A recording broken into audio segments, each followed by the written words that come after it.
The prairie wind carried dust and dreams across the Nebraska Territory in equal measure that summer of 1882.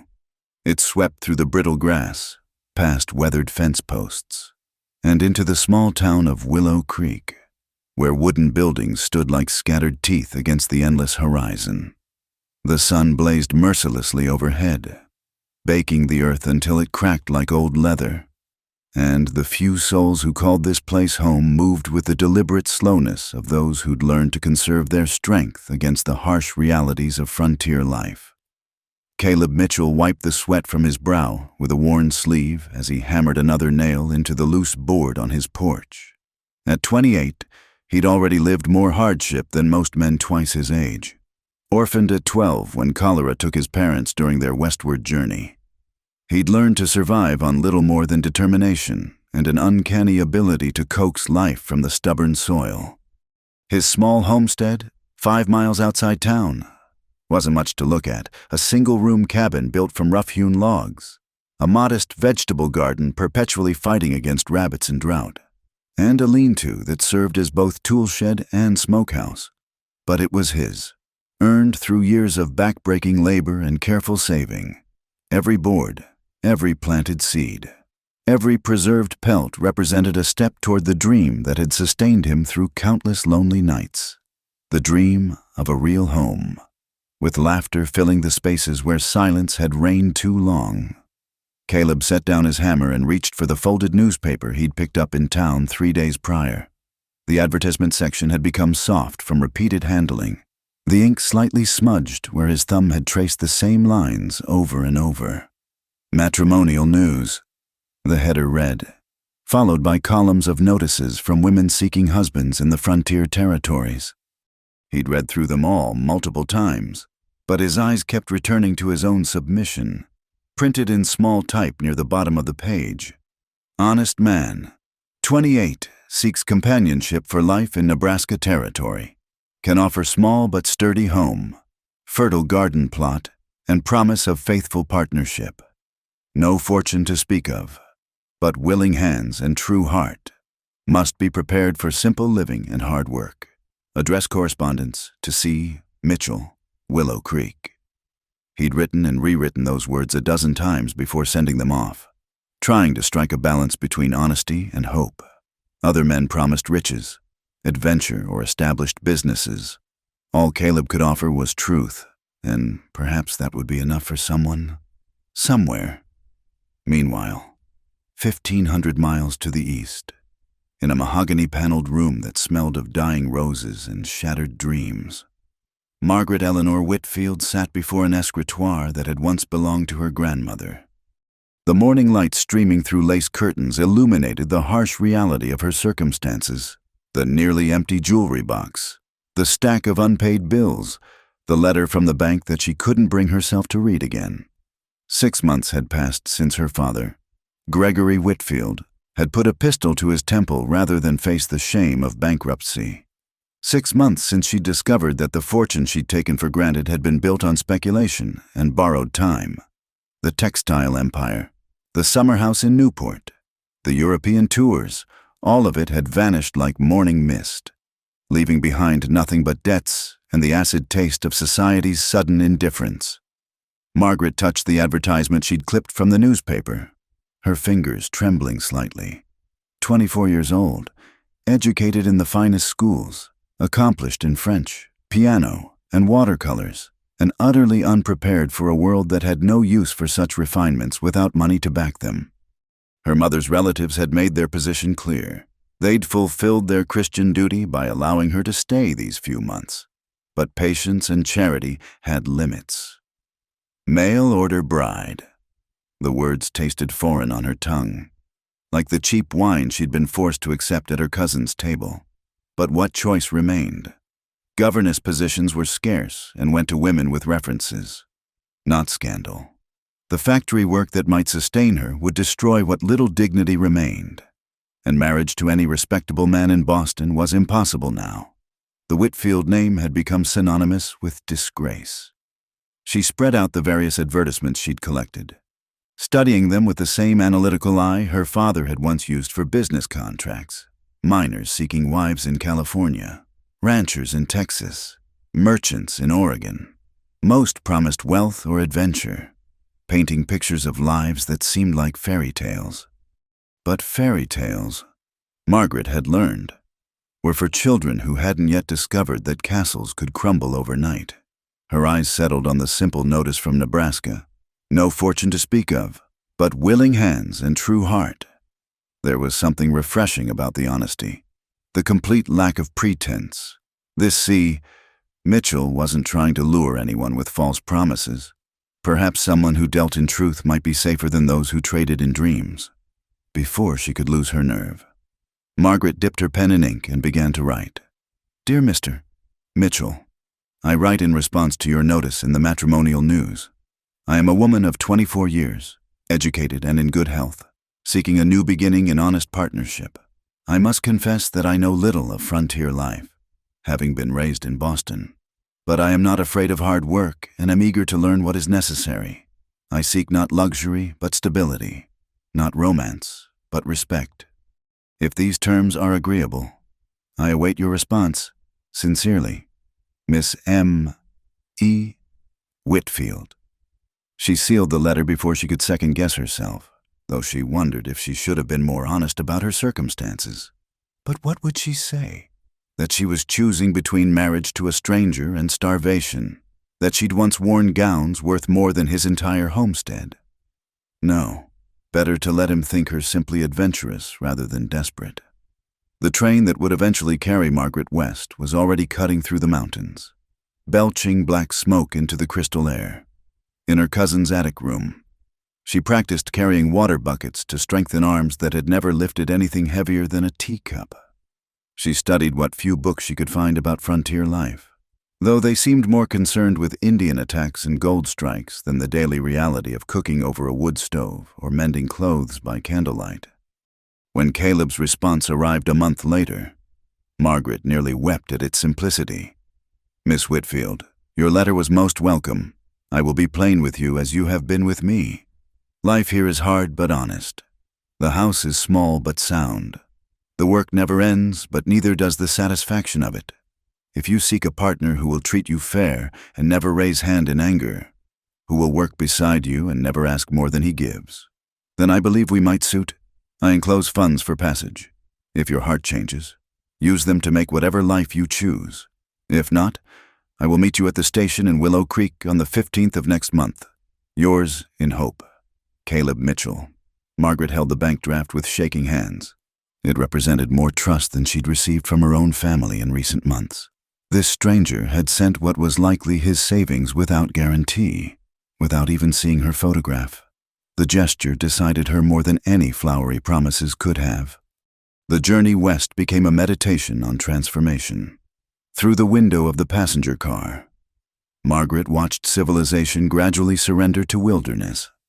The neat farms of Pennsylvania gave way to the rolling hills of Ohio. Then the vast plains that seemed to stretch into eternity. Each mile took her further from everything familiar. Each station stopped another chance to turn back that she didn't take. She'd packed light, selling most of her remaining possessions to buy practical clothing, simple cotton dresses, sturdy boots that felt foreign on feet accustomed to kid leather slippers, a wool cloak that the shopkeeper assured her would be essential come winter. Her few treasures, her mother's pearl earrings, a leather-bound volume of Shakespeare, a silver brush set, were wrapped carefully in her single trunk, remnants of a life that already felt like it had belonged to someone else. As the train approached Willow Creek, Margaret pressed her face to the window, trying to glimpse her future through the dust and glare. The town appeared suddenly out of the endless grass, a collection of buildings that looked as if they'd been dropped carelessly by a giant hand. Her heart hammered against her corset stays as the train wheezed to a stop, steam hissing like a tired dragon. Through the grimy window, she saw him. There was no mistaking Caleb Mitchell. He stood apart from the small crowd, hat in hand, wearing clothes that had been carefully mended and cleaned but still showed the honest wear of hard use. Tall and lean, with shoulders broad from labor and skin bronzed by sun. He looked exactly like what he was, a man who'd built his life with his own two hands. Their eyes met through the glass. and Margaret saw something flicker across his weather-lined face, hope mixed with fear, determination tinged with vulnerability. In that moment, she understood that she wasn't the only one taking an enormous gamble. This man had wagered his savings and his heart on a few letters and a promise. She gathered her courage like skirts around her and stepped onto the platform, into the blazing Nebraska sun and whatever future awaited her there. The wagon lurched over another rut, and Margaret gripped the wooden seat until her knuckles went white. She'd maintained her silence since leaving the station, unable to trust her voice not to betray the crushing disappointment that threatened to overwhelm her. Beside her, Caleb handled the reins with quiet competence, his jaw set in a line that suggested he knew exactly what she was thinking. The landscape stretched endlessly in every direction. Brown grass, red dirt, and a sky so vast it made her feel like an insect beneath an overturned bowl. The romantic notions she'd harbored during the train journey, perhaps frontier life would prove charmingly rustic, like a pastoral painting crumbled with each painful jolt of the wagon wheels. Not much further now, Caleb said finally, his voice carefully neutral. Just over that rise there. Margaret forced herself to look, though part of her wanted to close her eyes and pretend she was anywhere else. When the homestead came into view, she bit the inside of her cheek hard enough to taste blood, the only thing that kept her from crying out in dismay. The cabin squatted on the earth like something that had grown there rather than been built weathered logs chinked with mud. A roof that sagged slightly in the middle, one small window covered with oiled paper instead of glass. The garden Caleb had mentioned in his letters was little more than struggling rows of vegetables fighting a losing battle against the encroaching prairie. A few scraggly chickens pecked in the dirt yard, and somewhere behind the cabin, she could hear a cow lowing mournfully. "I know it ain't much," Caleb said quietly, pulling the wagon to a stop. "But its sound keeps the rain out, mostly, and the cold, when it comes." He helped her down from the wagon, his hands gentle but work-hardened, and Margaret forced herself to stand straight despite the trembling in her legs. She'd made her choice. Pride was a luxury she could no longer afford. The inside of the cabin was, if possible, worse than the exterior. One room served as kitchen, parlor, and bedroom combined. The floor was packed dirt covered with worn planks in places. Furniture consisted of a rough table, two mismatched chairs, a narrow bed with a straw mattress, and shelves made from planks and river stones. The stove, at least, looked serviceable, though it was nothing like the modern ranges she'd grown up with. "I'll sleep in the barn that is, until we're properly married," Caleb said, color rising in his weathered cheeks. "Reverend comes through town every 2 weeks. He's due Sunday next." Margaret nodded mutely, setting down her small travel bag and trying not to think of her trunk still at the station. The beautiful dresses packed inside would be absurd here, like bringing a chandelier to light a cave. "You must be hungry," Caleb continued, clearly struggling to fill the awkward silence. "I've got stew on the stove, nothing fancy, just rabbit and vegetables from the garden." The stew, when he ladled it into a chipped bowl, looked like something meant for livestock. Margaret forced herself to take a bite, then another. It was actually better than it appeared, hearty and well-seasoned with wild herbs. But sitting at that rough table, eating from thick earthenware with a bent spoon, she felt the last of her former life slipping away like sand through her fingers. That night, alone in the cabin while Caleb's footsteps faded toward the barn, Margaret finally allowed herself to cry. She wept for her father, for the life she'd lost, for the silk sheets she'd never sleep in again. She wept for the girl who'd once spent an hour choosing between 2 bonnets, who'd fretted over the proper shade of gloves for a garden party. That girl was as dead as her father, and in her place sat a woman in a rough cotton nightgown, in a cabin that smelled of smoke and earth, married in all but name to a man she barely knew. The next morning brought new challenges. Caleb showed her how to work the stove, how to pump water from the well, how to gather eggs without getting pecked. Margaret's soft hands blistered from the pump handle. Her back ached from bending over the washboard. She burned the cornbread and oversalted the beans, but Caleb ate without complaint, thanking her for the meal as if she'd served him a feast. Days blurred together in a rhythm of endless chores. Margaret learned to milk the cow, a bad-tempered beast named Bessie, who seemed to sense her inexperience and delighted in kicking over the pail. She learned to tell which prairie plants were edible and which would make you sick. She learned that dust was not something you could ever truly conquer, only negotiate with temporarily. Caleb worked from dawn to dusk, tending his small herd of cattle, mending fences, preparing for the harvest. He'd come in covered in sweat and dirt, wash at the basin by the door, and sit down to whatever meal she'd managed to prepare. They ate in near silence most evenings, the space between them filled with all the things they didn't know how to say. "You're doing fine," he'd tell her sometimes, when she burned another meal or when he caught her staring at her blistered hands. Takes time to learn new ways. But Margaret heard what he didn't say, that she wasn't what he'd hoped for either. A true frontier wife would have taken to this life naturally, would have known how to stretch a pound of flour into a week's worth of meals, how to mend clothes so the patches didn't show, how to find joy in small victories against the harsh land. Instead, he'd gotten a city woman who jumped at the sound of coyotes and couldn't tell wheat from weeds. The sandstorm struck on her second week there. Margaret had been hanging laundry when the western horizon turned an ominous brown. The wind picked up suddenly, violently, and before she could gather the clothes, the world exploded into a whirling chaos of dirt and debris. She screamed, but the sound was swallowed by the roar of the wind. Sand filled her mouth, her eyes, her nose. The simple path to the cabin disappeared in the brown darkness. She dropped to her knees, disoriented and terrified, certain she was about to be buried alive. Strong arms wrapped around her, and Caleb's voice shouted close to her ear, "This way! Keep your head down." He half carried, half dragged her toward the cabin, then past it to the root cellar dug into the side of a small hill. They tumbled down the earthen steps just as the full force of the storm hit.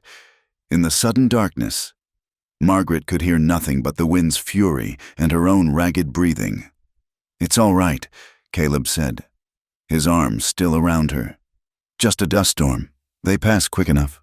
Margaret realized she was trembling violently, her face pressed against his chest. He smelled of sweat and earth and something else. Safety. For the first time since arriving, she didn't feel alone. His heart beat steady and strong beneath her cheek, and his hand rubbed slow circles on her back as if she were a spooked horse in need of gentling. "I'm sorry," she whispered when she could speak again. "I'm not. I don't know how to be what you need." She felt him sigh, his breath stirring her hair. "I don't need you to be anything but yourself, Margaret. Just give it time. Give us time." They stayed in the cellar until the storm passed, sitting on old grain sacks in the darkness, and though Margaret couldn't see his face, she felt something shift between them in those hours. A recognition, perhaps, that they were both struggling, both afraid, both trying to build something from nothing. When they finally emerged, the world had been transformed.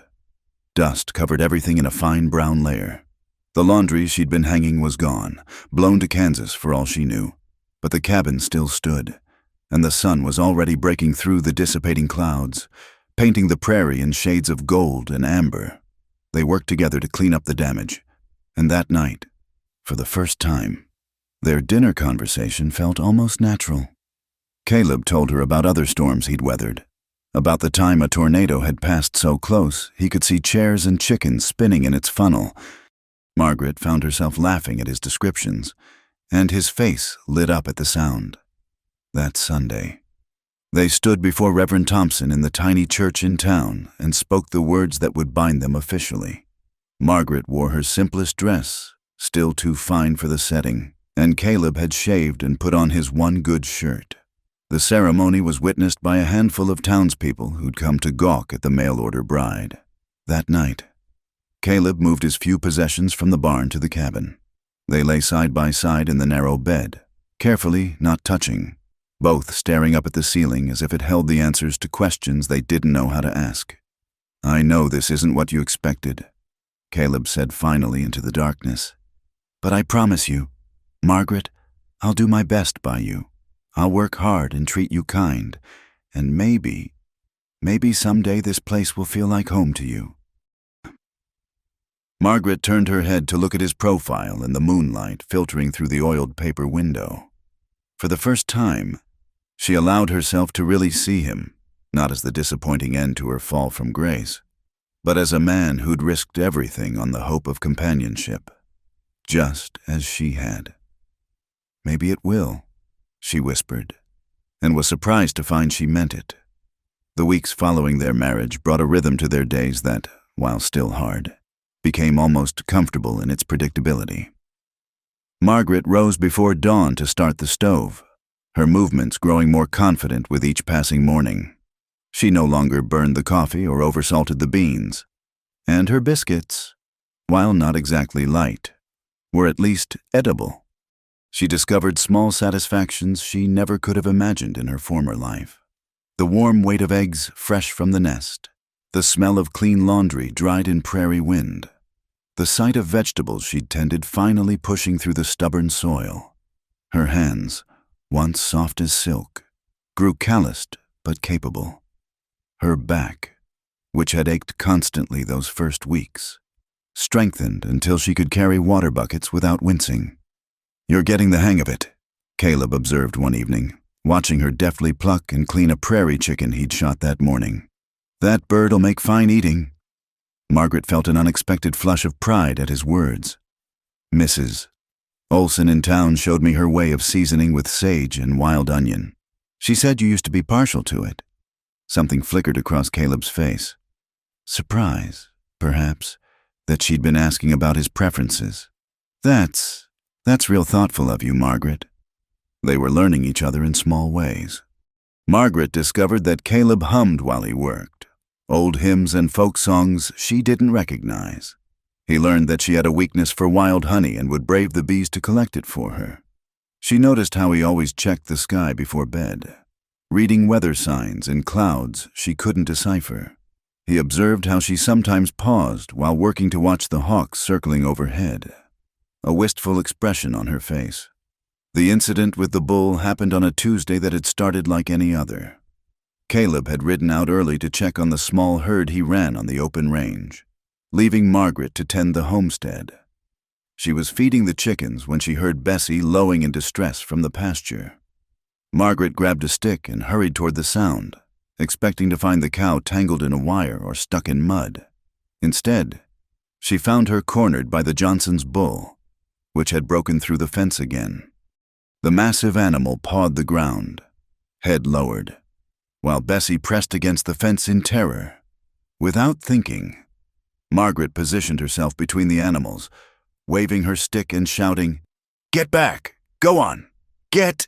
The bull swung its huge head toward her, and for a moment that seemed to stretch forever. Margaret found herself staring into small, angry eyes.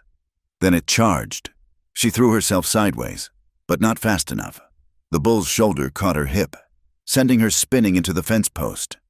Pain exploded through her side as she hit the ground hard, the breath driven from her lungs.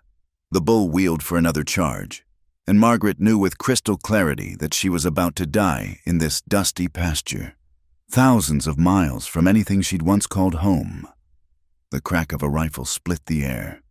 The bull bellowed and veered away as Caleb galloped into view, firing another shot over the animal's head. He drove it back through the broken fence, then leaped from his horse before it had even stopped moving. "Margaret! Christ almighty! Are you hurt?" She tried to answer but could only gasp, her lungs refusing to work properly. Caleb's hands moved over her carefully, checking for broken bones, his face tight with fear. "Just got the wind knocked out of you," he said, though his voice shook. "That's it. Breathe slow. You're all right." He helped her sit up, supporting her against his chest until her breathing steadied. Margaret became aware that she was crying, though whether from pain, fear, or relief, she couldn't say. "What in God's name were you thinking?" Caleb demanded, his arms tightening around her. "That bull could have killed you." "Bessie?" Margaret managed. "He was after Bessie." Caleb pulled back to stare at her. "You risked your life for that ornery old cow?" "She's ours," Margaret said simply, as if that explained everything. And perhaps it did. That night, Caleb insisted on tending to her bruises himself, his hands impossibly gentle as he applied arnica salve to the purple bloom spreading across her hip and ribs. Margaret sat still, wearing only her shift, acutely aware of his touch and the intimacy of the moment. "Could have lost you today," he said quietly, not meeting her eyes. "That would have been... I couldn't bear that. Margaret..." She caught his hand, stilling its movement. "But you didn't lose me. You saved me." Their eyes met, and something electric passed between them. Caleb's hand turned in hers, their fingers intertwining. He leaned closer, and Margaret's heart thundered as she realized he was going to kiss her, but at the last moment, he pulled back, clearing his throat. "You should rest. That hip's going to pain you something fierce come morning." Margaret felt the loss of his warmth keenly as he moved away, busying himself with putting away the medical supplies. They'd been married nearly 2 months, but they still circled each other carefully, as if afraid that any sudden movement might shatter the fragile understanding they'd built. That night, she lay awake despite the throbbing in her side, intensely aware of Caleb's presence beside her. He was careful not to jostle her, but she could feel the heat radiating from his body, could hear the rhythm of his breathing in the darkness. When she shifted and winced at the pain, his hand found hers under the covers, squeezing gently. "Thank you," she whispered, "for saving me." "Always," he whispered back, and didn't let go of her hand until morning. The incident marked a turning point. Something had shifted between them in those moments of fear and aftermath. They began to talk more over their evening meals, sharing stories of their pasts. Caleb told her about the wagon train, about watching his parents grow sick and fade away, about the kindness of strangers who'd kept a scared boy from starving. "Made me promise I'd make something of myself," he said, staring into his coffee cup. "Last thing my ma said was to build a good life, find a good woman, raise children who'd never know that kind of fear and loss." Margaret found herself telling him about her father, about the slow slide from prosperity to ruin that she'd been too sheltered to see coming. "He was a proud man," she said softly. "Too proud to ask for help, too proud to admit he'd failed. I think the shame killed him more than the loss of money." "No shame in falling," Caleb said firmly. "Only in not getting back up." Their evening conversations became something she looked forward to, a bright spot after the day's hard work. Sometimes they'd sit outside, watching the stars emerge in the vast prairie sky, while Caleb pointed out constellations she'd never noticed in the city's gas-lit nights. One evening, as summer began its slow fade toward autumn, Margaret surprised herself by reaching for Caleb's hand as they watched the sunset paint the grasslands gold and crimson. "It's beautiful," she said softly. "I never thought I'd say that about this place, but it is." Caleb's fingers tightened around hers. "Gets under your skin after a while. The space, the sky, makes you feel small, but part of something bigger, too." She turned to look at him, really look at him. The setting sun caught the lighter threads in his brown hair, turned his eyes the color of good whiskey. There was a strength in his face that had nothing to do with physical power and everything to do with endurance, with the quiet courage of a man who'd built a life from nothing and wasn't afraid to work for more. "Caleb," she began, not sure what she wanted to say, but knowing something needed saying. He seemed to understand. His free hand came up to cup her cheek, thumb brushing away a smudge of dirt she hadn't realized was there. "I know this isn't what either of us expected," he said quietly. "But Margaret, I'm grateful every day that you answered my letter. You're becoming a fine frontier wife. More than that, you're..." He trailed off, searching for words. Margaret leaned into his touch, her heart beating so hard she was sure he must feel it. "I'm what?" she prompted softly. "You're becoming everything I hoped for," he finished. "And more besides." This time, when he leaned in, he didn't pull back. The kiss was gentle, almost hesitant, as if they were both afraid of breaking some unspoken agreement. But when Margaret's arms came up around his neck, Caleb made a sound low in his throat and deepened the kiss, pulling her carefully against him. They broke apart, breathing hard, foreheads resting together.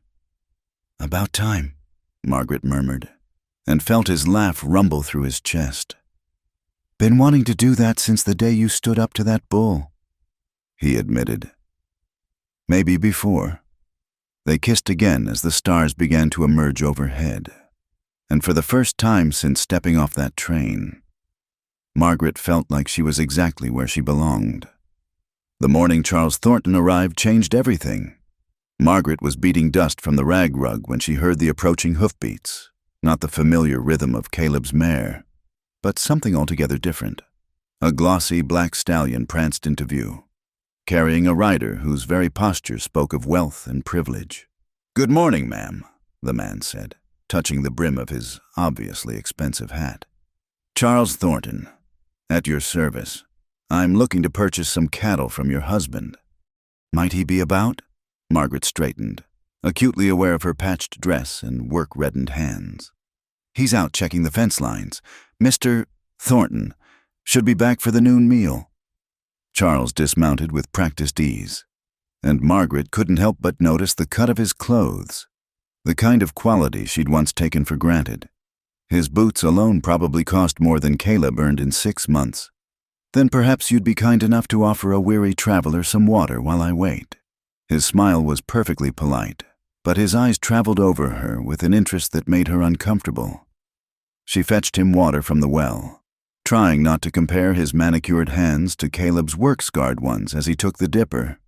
Up close, she could smell his cologne, something French and sophisticated that seemed absurd in the prairie setting. "Forgive my boldness, ma'am, but you don't seem like you were born to this life," Charles observed, his keen eyes taking in her careful diction, her straight posture despite the hard work. "Eastern educated, I'd wager Boston, Philadelphia." "Boston," Margaret admitted reluctantly. His eyebrows rose. What fortunate circumstance brought a Boston lady to the Nebraska frontier? Before she could answer, he held up a hand. "No, don't tell me. Let me guess. Family reversal? The crash of '78 claimed many good names. And now here you are, a pearl cast among the prairie grass." Margaret's cheeks burned. "I'll thank you not to make assumptions about my life. Mr. Thornton, my apologies," he said smoothly, though his eyes glinted with satisfaction at having struck a nerve. "I meant no offense, merely observing that a woman of your obvious refinement deserves better than—" He gestured broadly at the humble homestead. "This is my home," Margaret said stiffly. "My husband is a good man." "I'm sure he is," Charles agreed. "Salt of the earth, no doubt, but imagine Mrs. Mitchell," she supplied unwillingly. "Mrs. Mitchell. Imagine what your life could be with proper advantages. I own the largest ranch in 3 counties. My home has running water, gas lights, a library with over 1,000 volumes. I employ a cook, housemaids, gardeners. A woman like you would grace such a setting perfectly." Margaret stared at him, incredulous. "Mr. Thornton, I'm a married woman. In my experience, frontier marriages are often more practical than permanent," he said with a casual shrug. "I could offer you a new beginning, a return to the life you were meant to lead." The sound of approaching hoofbeats saved Margaret from having to respond. Caleb rode up, his expression darkening as he took in the scene, his wife flushed and angry, the well-dressed stranger standing too close for propriety. "Mr. Mitchell," Charles greeted smoothly. "Charles Thornton. I understand you have cattle for sale." The business was conducted with stiff politeness, but Margaret noticed how Charles kept finding excuses to draw her into the conversation, complimenting her coffee, asking her opinion on matters no cattleman would typically discuss with a woman. Caleb's jaw grew tighter with each exchange, after Charles finally left, promising to return the next day with payment for the 2 steers he'd selected. An uncomfortable silence settled over the homestead. Caleb went about his evening chores with unusual vigor, while Margaret prepared supper with hands that trembled slightly. "He made you an offer," Caleb said finally, not looking at her as he washed at the basin. It wasn't a question. Margaret set down the plate she'd been holding. How did you know? Way he looked at you, like a man pricing horseflesh at auction. Caleb's voice was carefully neutral, but she could see the tension in his shoulders. Rich man like that, he could give you everything I can't. Fine clothes, easy living, the kind of life you grew up with. Margaret moved to stand behind him, wanting to touch him but unsure if she'd be welcome. Caleb, I wouldn't blame you, he continued, still not turning around. I know this isn't what you bargained for. Living rough, working yourself to the bone, patching and mending and making do. You deserve better than what I can offer. Stop, Margaret said sharply. When he finally turned to face her, she saw the raw fear in his eyes, the terror of a man who'd already lost everything once and couldn't bear to do so again. You listen to me, Caleb Mitchell, she said, her voice fierce. That man offered me a gilded cage. Yes, it would be easier. Yes, I'd have fine things again. But I'd also have a man who looks at me like a possession, who thinks money can buy anything, who believes people are interchangeable if the price is right. She moved closer, placing her hands on his chest. You gave me something Charles Thornton never could. You gave me trust. You sent your savings to a stranger on faith alone. You've been patient while I learned, kind when I failed. You saved my life and never asked for anything in return. Margaret, Caleb breathed, his hands coming up to cover hers. I won't lie and say I don't miss certain things about my old life, she continued. But I've learned something these past months. Fine things without love are just pretty prisons. I'd rather have patched clothes and calloused hands and you than all the libraries and gaslights in the world. Caleb made a broken sound and pulled her against him, burying his face in her hair. God, Margaret, when I saw him talking to you, saw how you looked together, like you belonged in his world. I belong here, she said firmly, pulling back to look into his eyes. With you. This is my world now. The kiss that followed was different from their gentle evening exchanges. It was desperate and claiming, full of fear faced and overcome. Caleb's hands tangled in her hair, pulling pins free until it tumbled around her shoulders. Margaret pressed closer, feeling the rapid beat of his heart against her palms. They barely made it through supper, the air between them charged with new awareness. When darkness fell and they retired to their small bed, there was no hesitation anymore. They came together with a hunger that had been building for months. Two people who'd been alone too long, finally finding home in each other. Later, as they lay entwined in the narrow bed, skin cooling in the night air, Margaret traced patterns on Caleb's chest while he played with strands of her hair. He'll be back tomorrow, Caleb said quietly. Let him come. Margaret replied, He'll find nothing here but a completed cattle sale and a wife who knows exactly where she wants to be. True to his word, Charles arrived the next morning with payment for the cattle. He made one more attempt, catching Margaret alone by the well while Caleb brought the steers around. My offer stands, Mrs. Mitchell, he said quietly. Should you ever tire of playing pioneer wife, you know where to find me. Margaret looked him directly in the eye. Mr. Thornton, I'm going to give you some advice, free of charge. Money can buy many things, but it can't buy what matters. It can't buy the look in my husband's eyes when he comes home to me each evening. It can't buy the pride I feel when I see what we're building together. And it certainly can't buy the kind of love that makes a one-room cabin feel like a palace. Charles's polished smile faltered.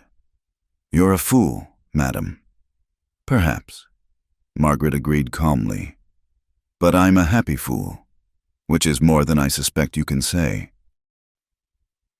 When Caleb returned with the cattle, he found his wife calmly pumping water, while Charles Thornton sat his fine horse with the expression of a man who just discovered that some things truly weren't for sale, after the wealthy rancher had gone, taking his cattle and his wounded pride with him.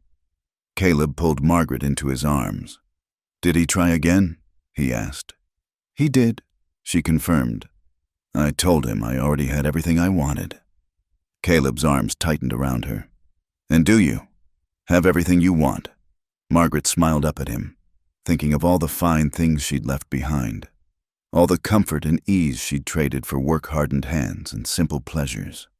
Then she thought of waking in his arms that morning, of the life they were building day by day, of the love that made every hardship worthwhile. Yes, she said simply, everything and more.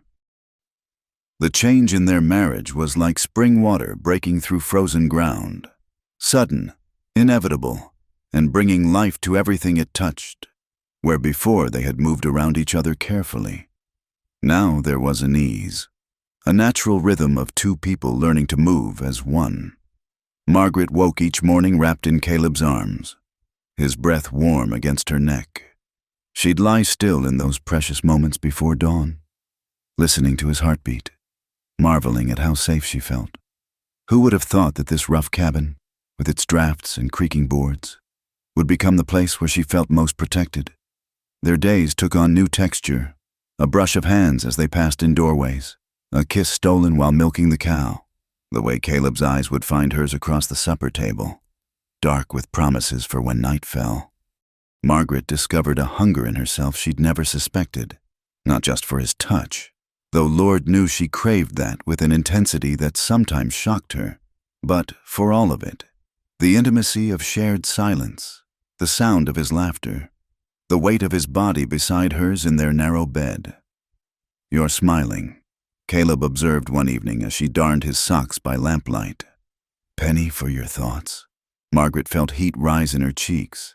She'd been remembering that morning, how he'd pulled her back to bed when she'd tried to rise, how they'd made love with the sun streaming through the papered window, painting golden patterns on their skin. "Just thinking," she said, not quite meeting his eyes. "Must be some mighty fine thoughts," he teased, and she threw the balled-up sock at him, laughing when he caught it easily. But even as their personal happiness bloomed, the world around them grew harder. The autumn rains never came. The grass turned brown and brittle earlier than usual. Caleb spent long hours hauling water from the creek as their well began to show signs of running low. The vegetables in the garden withered despite Margaret's careful tending. "It's going to be a hard winter," Caleb said one October evening, studying the cloudless sky with worried eyes. "Seen it before. When the rains fail, everything else follows." He was right. November brought bitter cold, but no snow. The wind cut like knives through the cracks in the cabin walls. They moved the bed closer to the stove and piled on every blanket they owned, creating a nest of warmth in the increasingly frigid room. Food became a constant worry. The failed garden meant they had few vegetables put by. Caleb hunted every day he could, but game was scarce. The animals had moved on in search of water. They stretched their meals with wild roots and prairie turnips, anything to make their dwindling supplies last. One gray December morning, Margaret woke to find frost on the inside of the walls and their last sack of flour nearly empty. "I'll go to town," Caleb said, seeing her worried expression. "Trade some pelts for supplies. We don't have credit at the store anymore," Margaret reminded him quietly. They'd used it up in November when the well first started failing. "Then I'll find work, split wood, mend harnesses, whatever needs doing." He cupped her face in his hands. "We'll get through this, Margaret, I promise." While he was gone, Margaret took inventory of their remaining food. 2 pounds of cornmeal, a small sack of beans, some salt pork that was mostly salt, a few preserved vegetables from Mrs. Olson, payment for helping with her birthing in October. If she was careful, very careful, she could make it last 2 weeks. She spent the day setting snares for rabbits, checking the empty trap lines, gathering the inner bark from cottonwood trees that could be boiled into an edible if unpleasant mush. Her Boston friends would have been horrified to see her, the proper Miss Whitfield grubbing in the snow for survival. But Margaret felt no shame, only determination. They would survive this. They had to. Caleb returned after dark, his face grim.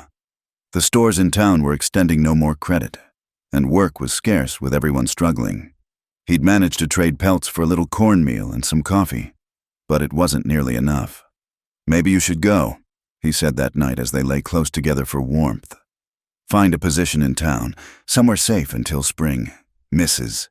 Henderson needs help with her boarding house. And, no, Margaret's voice was firm. We're married, Caleb. For better or worse. Remember? This is worse. We face it together. He held her tighter, and she felt the tremor that ran through him. I'm supposed to take care of you, provide for you. What kind of man lets his wife go hungry? The kind who shares his last bite with her, Margaret said softly. The kind who works himself to exhaustion trying. The kind I love. They made love that night with a desperate tenderness, as if trying to generate enough warmth to last through whatever came next. When passion was spent, they talked in whispers about everything and nothing, childhood memories, dreams for the future, anything to keep the cold and fear at bay. The storm hit 3 days later. Not the snow they desperately needed for spring water, but an ice storm that coated the world in crystal and made travel impossible. The temperature plummeted until even breathing hurt. They burned furniture to keep the stove going. First the extra chair, then the shelves Caleb had built with such pride. On the 4th night of the storm, they were down to their last few sticks of wood and a handful of beans. Margaret could see her breath in the cabin despite the stove. Caleb had given her his portion at supper, claiming he wasn't hungry, but she'd heard his stomach growling in the darkness. Come here, he said, pulling her against him on the bed. Body heat's free, at least. They huddled together under every piece of fabric they owned. Blankets, clothes, even the curtains torn down from the window. Margaret tucked her face into Caleb's neck, feeling the steady pulse there, drawing strength from it. Tell me about Boston, he said, his voice slightly slurred with cold and exhaustion. Tell me about those fancy parties you used to go to. So Margaret talked, painting pictures with words of crystal chandeliers and silk gowns, of orchestras and dancing until dawn. She described 7-course dinners in exhaustive detail, until both their mouths watered. It was torture and comfort combined, remembering warmth and plenty while freezing and starving. I'm glad, Caleb said suddenly. Glad that you knew all that, had all that. Nobody should go through life without knowing beauty. I know beauty now, Margaret whispered. It just looks different than I expected. He laughed weakly. Half frozen in a cabin in Nebraska is beautiful. You're beautiful, she said fiercely. What we have is beautiful, and we're going to survive this and tell our children about the winter we burned furniture and lived on love and stubbornness. Our children, Caleb repeated, wonder in his voice. I like the sound of that. The ice broke the next morning, and with it came unexpected salvation. Tom Garrett from the neighboring homestead fought his way through the drifts with news, a government relief program for farmers hit by the drought. Flour, salt pork, and beans available in town for those who qualified. Figured you folks might not have heard, Tom said, accepting the cup of hot water Margaret offered. They'd run out of coffee days ago. Weather's supposed to break tomorrow. I'll help Caleb get the wagon through if need be. Margaret turned away to hide the tears of relief that threatened to spill over. They would make it. They would survive.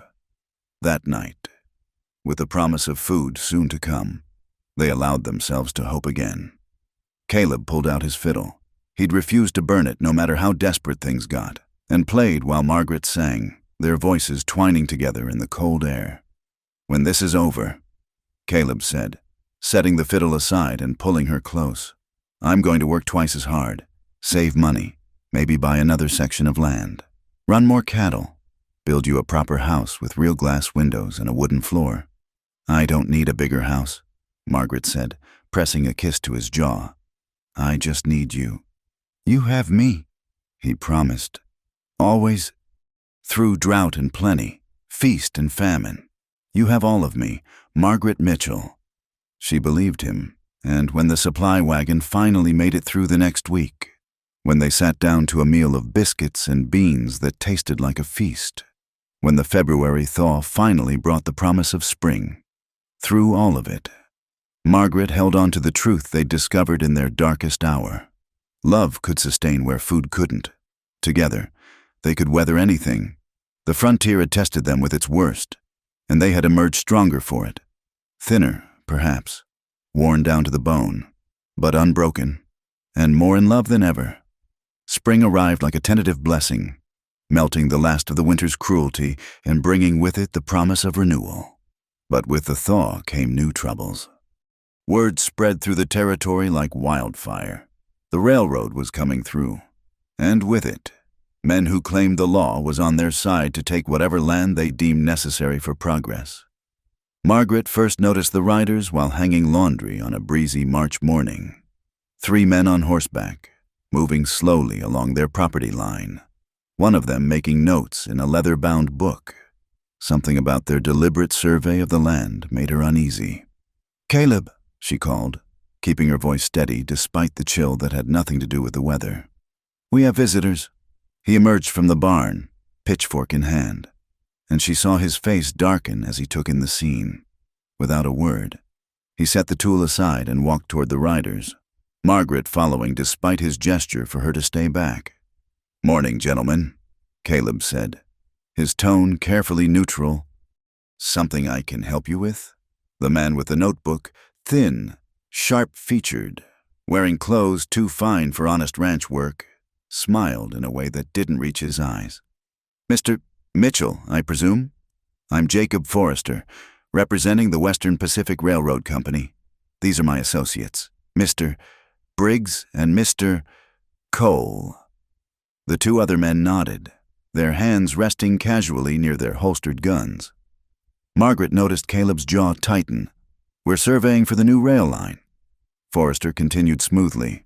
"Your land sits right in the path of progress. Mr. Mitchell, the company is prepared to make you a generous offer. Land's not for sale," Caleb said flatly. Forrester's smile widened. "Everything's for sale at the right price. The company is offering $30 an acre, more than fair for unimproved prairie." "This is our home," Margaret interjected, unable to stay silent. "We've worked too hard to—" "Ma'am," Forrester cut her off, tipping his hat mockingly. "I'm sure your husband can speak for himself, though I understand your attachment.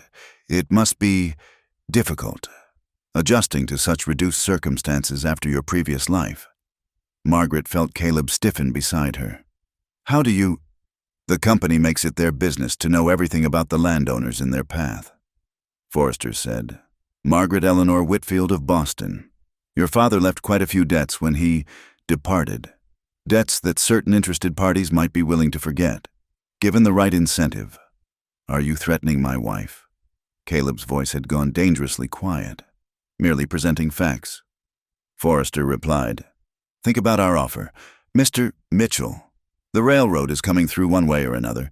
You can profit from it, or—" He shrugged eloquently. After they'd gone, Margaret found her hands shaking as she tried to return to her chores. "How did they know about my father? About the debts?" "Men like that, they dig up whatever they can use," Caleb said grimly. "But don't you worry, no railroad's taking our land." But the visits continued, growing less polite with each encounter. Fences were cut in the night, letting cattle stray. Their milk cow was found dead one morning. No apparent cause. When Caleb rode to town to report it to the sheriff, he was told there was no evidence of foul play. "Railroad brings prosperity," Sheriff Watson said, not quite meeting Caleb's eyes. "Most folks are eager to cooperate." The pressure intensified. Margaret woke one night to the acrid smell of smoke and the orange glow of fire. Their hay barn was ablaze, flames leaping into the night sky like demon dancers. They fought it with buckets and blankets, but it was hopeless. By dawn, only charred timbers remained of their winter feed supply. "This has to stop," Margaret said, her face streaked with soot and tears. "Maybe we should—" "No," Caleb pulled her against him. "They want us to give up, to run scared. But this is our land. Margaret, we stand and fight." The next visit from Forrester came with more men, 8 riders, all armed, spreading out to surround the cabin. Margaret watched from the window, her father's pearl-handled derringer in her apron pocket. Caleb had taught her to shoot over the winter, And she discovered she had a steady hand. "Last chance, Mitchell," Forrester called. "Take the money and leave peaceful-like, or things get unpleasant." Caleb stood on the porch, rifle in hand. "Get off my land." "Your land?" Forrester laughed. "You really think a piece of paper from the land office means anything against progress? Against money? The railroad's coming through, and you can either take our offer or—" The shot came from behind Forrester, splintering the porch post inches from Caleb's head. Margaret bit back a scream as Caleb dove for cover, pulling her down with him. "Just a warning." Forrester called, "Next time we won't miss." But as the riders wheeled to leave, more shots rang out, not from Forrester's men, but from the direction of the road. Tom Garrett and 3 other homesteaders rode into view, rifles raised. "Heard you might be having some trouble," Tom called cheerfully, his gun trained on Forrester. "Thought we'd stop by to help." Forrester's face darkened. "This isn't your concern, Garrett. See, that's where you're wrong." Another farmer, Eric Swenson, spoke up. "You come for one of us, you come for all of us. That's how it works out here." Over the following days, more neighbors arrived. Word had spread about the railroad's tactics, and the small farmers had decided to make a stand. They organized watches, patrolled property lines, and made it clear that any attack on one would be met by all. Margaret had never felt such belonging, such fierce protection from people who had barely enough for themselves, but were willing to risk everything for their neighbors. She cooked enormous pots of stew to feed the volunteers, mended clothes torn in skirmishes, and tended wounds when Forrester's men tried more direct approaches. The conflict came to a head on a hot April morning. Forrester arrived with what looked like a small army, 20 men, all armed, including some Margaret recognized as hired guns from the saloons in town. But facing them were the farmers, their wives, even some of the older children, all standing firm. "This is your last warning," Forrester shouted. "Disperse now, or face the consequences." It was Mrs. Olson, the midwife who'd befriended Margaret, who stepped forward. "Mr. Forrester, I brought half the people in this county into the world. I've sat with their mamas and papas as they passed out of it. These people are my family, and this land is our blood and bone. You want it? You'll have to go through all of us." For a long moment, the two groups faced each other, tension crackling like lightning before a storm. Margaret gripped Caleb's hand, feeling the calluses that told the story of every fence post driven, every field plowed, every dream built with sweat and determination. Then, from the road, came the sound of more horses. Sheriff Watson rode into view, but this time he wasn't alone. A federal marshal and 6 deputies accompanied him. "That's enough, Forrester," the marshal said. "I've had word from the governor. The railroad's practices here are under investigation. You and your men are to cease all harassment immediately, pending a full inquiry." Forrester's face went purple with rage. "You can't. I can, and I am." The marshal cut him off. "Any more violence, any more burned barns or dead cattle, and you'll be facing federal charges. The railroad can find another route." It wasn't over. Margaret knew that. There would be legal battles, more pressure, more attempts to drive them out. But for now, they had won. The neighbors began to cheer, and Caleb pulled Margaret into his arms, spinning her around as she laughed and cried at the same time. That evening, as the last of the neighbors headed home with promises to remain vigilant, Margaret and Caleb stood before their cabin, scarred by conflict but still standing. "We did it," Margaret breathed. "We really did it." "No," Caleb corrected, turning her to face him. "You did it, when you stood beside me, when you refused to run, when you showed me what real courage looks like. That's what saved us. You saved us." She kissed him then, pouring all her love and pride and relief into the connection. When they finally broke apart, the stars were beginning to emerge overhead.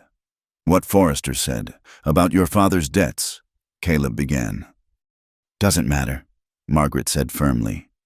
"That was Eleanor Whitfield's burden. I'm Margaret Mitchell now, and the only debts I care about are the ones we owe our neighbors for standing with us." They went inside together, to their small cabin that had weathered so much, that held within its rough walls more love and strength than any mansion. The railroad would find another route. The land would remain theirs, and the life they were building, forged in hardship and tempered by trial, would endure. Outside, the prairie wind sang its eternal song, and Margaret listened to it with new ears. It spoke of endurance, of roots driven deep, of love that could withstand any storm. It spoke of home. The victory against the railroad company proved temporary, like wounded predators. Forrester and his men retreated only to regroup and return with renewed viciousness. The federal marshal's presence had bought them time, but everyone knew the protection wouldn't last forever. The railroad had deep pockets and longer memories than frontier law. It started small harassments designed to wear them down. Dead animals left at their gate, threats carved into fence posts, shots fired in the night, just close enough to shatter sleep but not close enough to prove intent to harm. The sheriff, his pockets likely lined with railroad money, found reasons to be elsewhere when called. The breaking point came on a sweltering July afternoon. Margaret was working in the garden when she heard the approaching horses. Too many to be neighbors, too fast to be friendly. She ran for the cabin, but they cut her off, 5 men forming a semicircle around her. Well, well, Forrester dismounted, his smile sharp as a blade. Mrs. Mitchell, all alone. How unfortunate. My husband will be back any moment, Margaret said, hating how her voice shook. From the south pasture, that's a good hour's ride. Forrester stepped closer, and Margaret could smell the whiskey on his breath.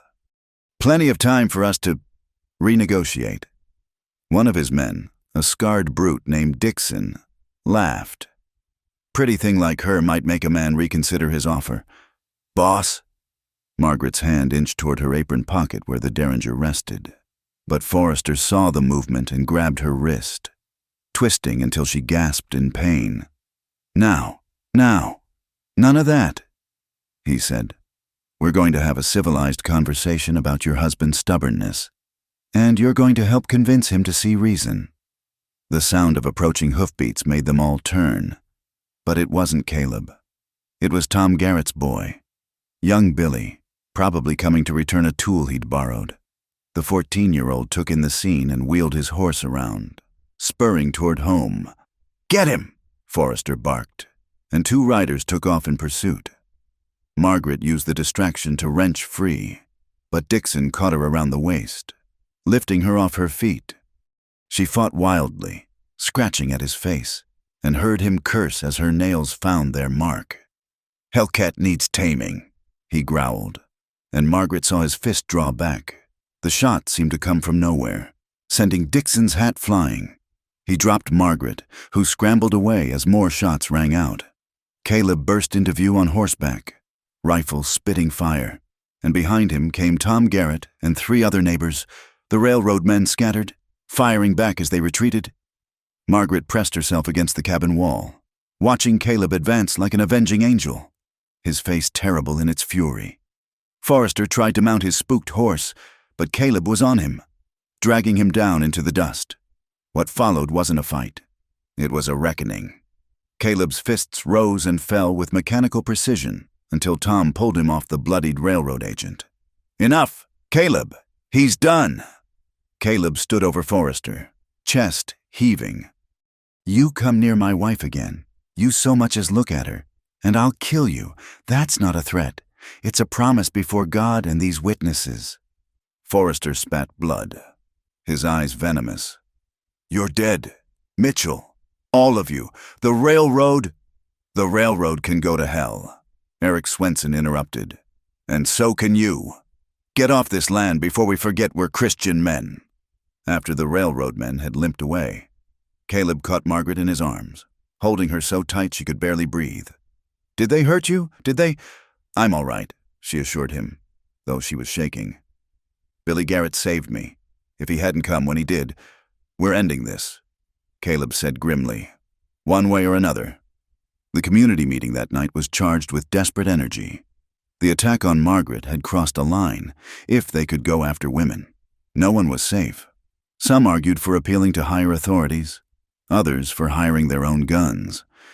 It was Margaret who stood up with a different proposition. "We need witnesses," she said. "People whose word carries weight beyond this county. I propose we write to the newspapers, not just local ones, but in Omaha, Chicago, even back east. Let the whole country know what the railroad is doing here." "What good would that do?" someone asked. Margaret's chin lifted, and for a moment, Caleb saw the Boston society lady she'd once been, poised, educated, formidable in her own way. Public opinion matters, especially to companies that need investors. Bad publicity can hurt them worse than bullets. I know how these people think. They care more about their reputations than their souls. She spent the next days writing letters, documenting every harassment, every attack, every burned barn and poisoned well. Her education, once seeming useless on the frontier, became a weapon. She wrote with eloquence and passion, painting a picture of honest farmers standing against corporate greed that would stir any reader's sympathy. Tom Garrett made copies, and writers carried them to every major newspaper within 500 miles. Others went to churches, civic organizations, even to competing railroad companies who might enjoy seeing their rivals' dirty tactics exposed. While they waited for responses, the siege continued. The railroad men grew bolder, no longer bothering to hide their involvement. The Swensons lost their barn to fire. The Millers found their well poisoned with dead animals. Every night brought new terrors. Caleb and the other men took turns standing guard, but exhaustion was taking its toll. Margaret watched her husband grow gaunt, his eyes rimmed with red from sleepless nights. She stood watch with him, the derringer in one hand, his rifle within reach, both of them determined to protect what they'd built. The turning point came from an unexpected source. A reporter from the Chicago Tribune arrived, a young man named Robert Henley who'd been intrigued by Margaret's letters. He brought a photographer with him, determined to document the story. "This could be front-page material," he told them excitedly. "David versus Goliath, the American farmer against corporate tyranny. Readers eat this stuff up." His presence changed the dynamic. Forrester and his men pulled back, unwilling to commit their crimes before witnesses who could spread the word across the nation. But Margaret knew it was only a respite. The final confrontation came 2 weeks later. This time, Forrester brought what looked like a small army, 30 men, all armed. But word had spread, and the farmers were ready. They'd gathered at the Mitchell homestead, over 50 strong, men and women both. "This ends today," Forrester shouted. "Surrender your deeds, or we'll take them from your corpses." "You want our land?" Caleb stepped forward, and Margaret moved with him, standing at his side where she belonged. "Come and take it." The moment stretched taut as a bowstring. Fingers hovered over triggers. Margaret could hear her heart pounding, could feel the sun beating down, could smell the dust and fear and determination mingling in the air. Then Robert Henley stepped between the two groups, his photographer beside him. "Gentlemen, before you commence this slaughter, you should know that whatever happens here will be documented for posterity.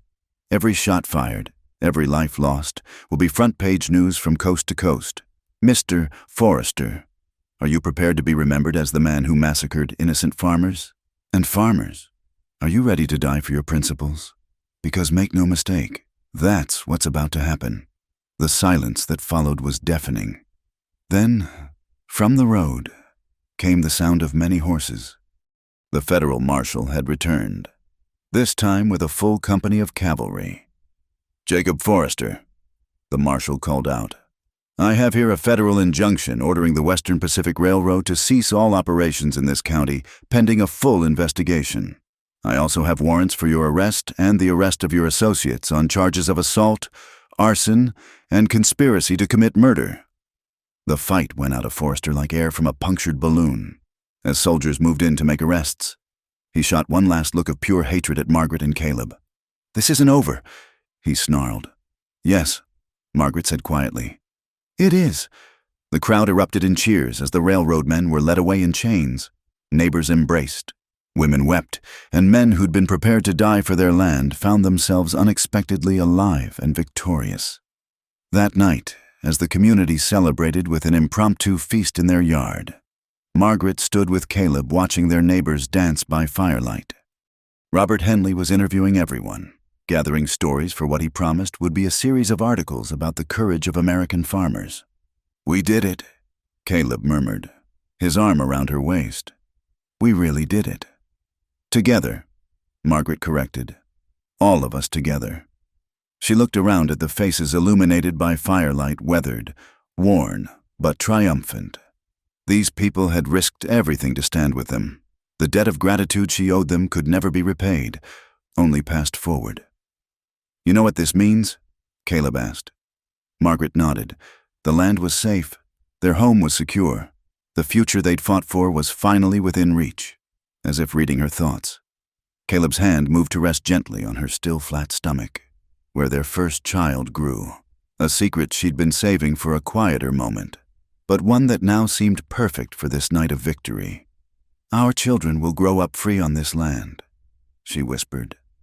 His sharp intake of breath, the wonder dawning on his face, the way he spun her around despite their audience. It was worth every hardship, every fear, every battle they'd fought. The prairie stars looked down on their celebration, and Margaret thought they'd never shone brighter.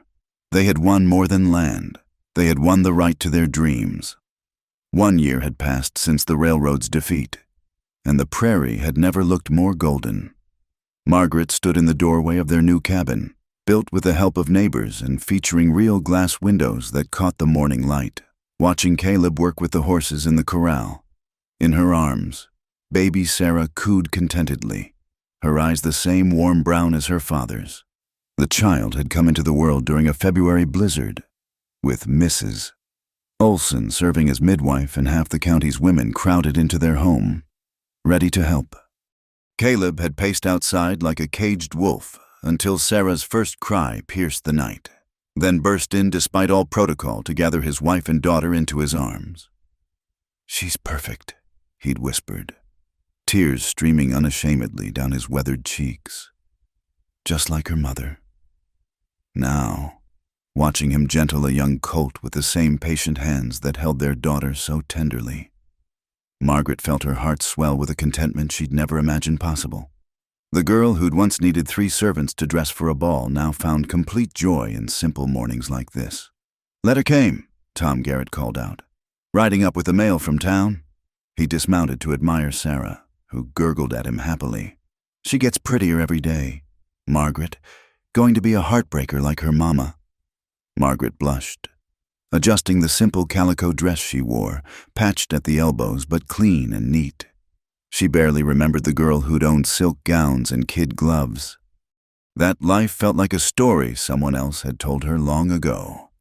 The letter bore a Boston postmark, and Margaret's hands trembled slightly as she opened it. She'd written to her aunt months ago, sharing news of her life, her marriage, her child, not asking for anything, just wanting someone from her old life to know she'd survived, thrived even. "My dearest Margaret," the letter began. "Your correspondence brought both tears and joy. I must confess my shame at how I failed you in your hour of need. The family speaks of you often, always with regret for our coldness. Your cousin Emma particularly wishes to make amends. We have heard of your husband's courage during the railroad conflict. Even Boston newspapers carried the story. Please know that you would be welcomed should you wish to visit. Your uncle has business interests that could benefit from a man of your husband's proven character. Come home, dear one, and let us make things right." Margaret read it twice, then handed it to Caleb, who'd come to see what had captured her attention. He read slowly, his lips moving slightly with the words she'd been teaching him to improve his letters during the long winter evenings. "They want you back," he said quietly, no accusation in his tone. "Offering me work, sounds like could be a good opportunity. Sarah could grow up educated, refined, have all the things you had." Margaret took the letter back, walked to the stove, and dropped it in. The paper curled and blackened, sending its promises up in smoke. "Margaret?" Caleb exclaimed. "You didn't need to—" "Yes, I did." She turned to face him, shifting Sarah to her hip. "That life, those people, they're my past. This is my present. You are my future, both of you." But Sarah could have. Sarah will have everything that matters. Margaret interrupted. She'll have parents who love her, neighbors who'll stand by her, and land that's truly hers. She'll know the value of hard work and the strength of community. She'll learn to read the weather in cloud formations and find water by watching where the antelope drink. Those are lessons no Boston finishing school could teach. Caleb pulled them both into his arms, and Margaret felt the tension leave his body. She hadn't realized until that moment that he'd been carrying this fear that someday she'd regret her choice, want her old life back. "I love you," he murmured against her hair. "God help me, I love you more than life itself. And I love you." She whispered back, "My rough frontier husband with his gentle heart and work-worn hands. I wouldn't trade you for all the society gentlemen in Boston." The summer brought abundance. The garden produced beyond their wildest hopes. Corn tall as a man, tomatoes heavy on the vine, squash spreading their broad leaves across the enriched soil. Margaret preserved everything she could, filling the root cellar with jars of vegetables, jams, and pickles. The familiar ache of hunger from that terrible winter made her determined never to face such want again. Caleb's cattle thrived on the summer grass, and for the first time they had money saved beyond immediate needs. He talked of buying more land, expanding the herd, maybe even hiring help come spring. "We're building something here," he said one evening as they sat on the porch, watching fireflies dance across the prairie. "Something that'll last, something Sarah can be proud of."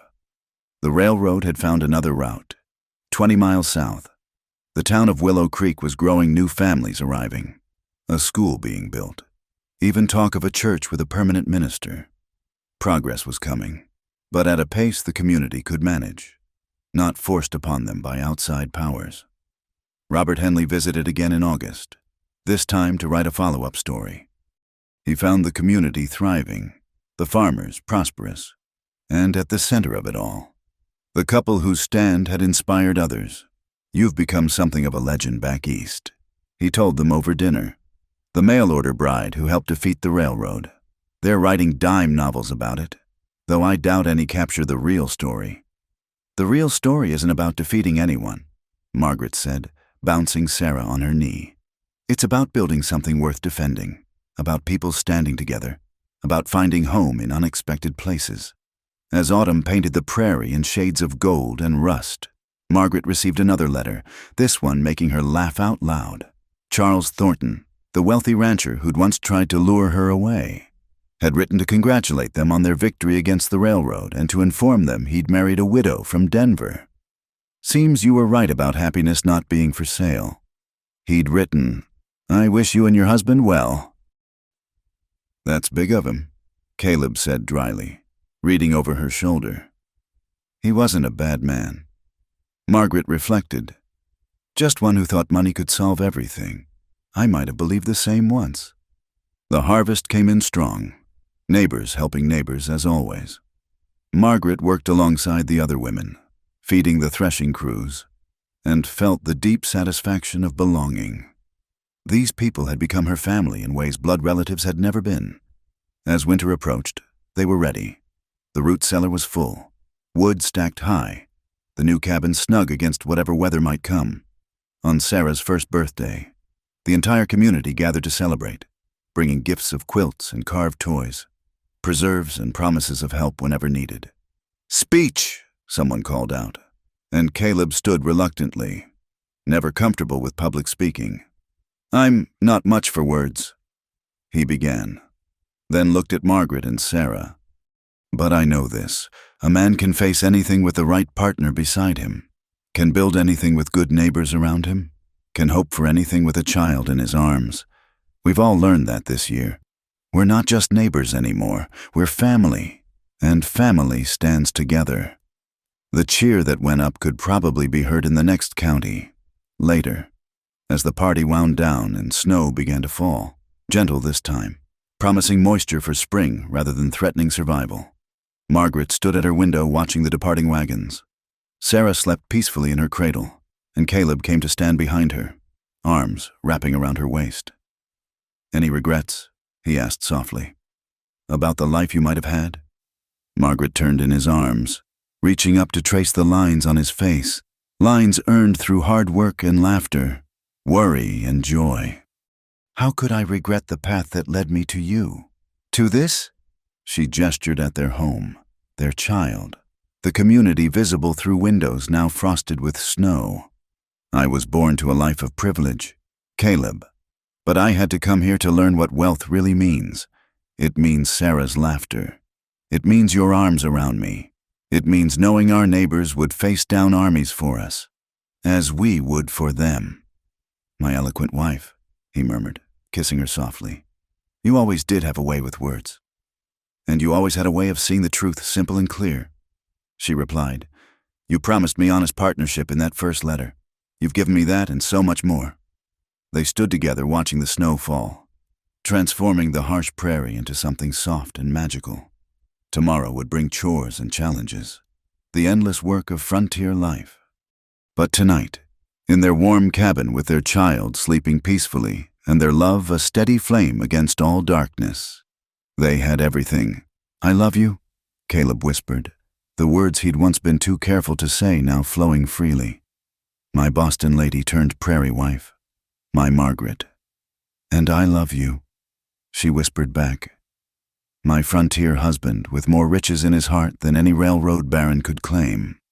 Outside, the prairie wind sang its endless song, no longer a lament of loneliness, but a celebration of endurance, of love found in unlikely places, of dreams built from courage and kept promises.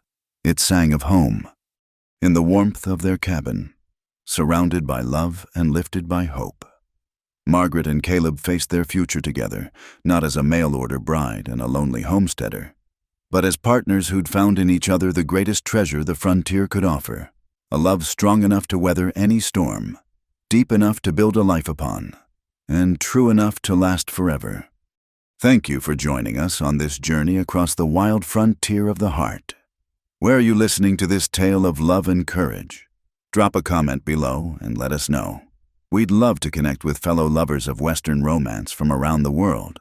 Don't forget to subscribe to Wild West Campfire for more stories that capture the spirit of the American frontier, and share your thoughts about Margaret and Caleb's journey. Until we meet again around the campfire, partners.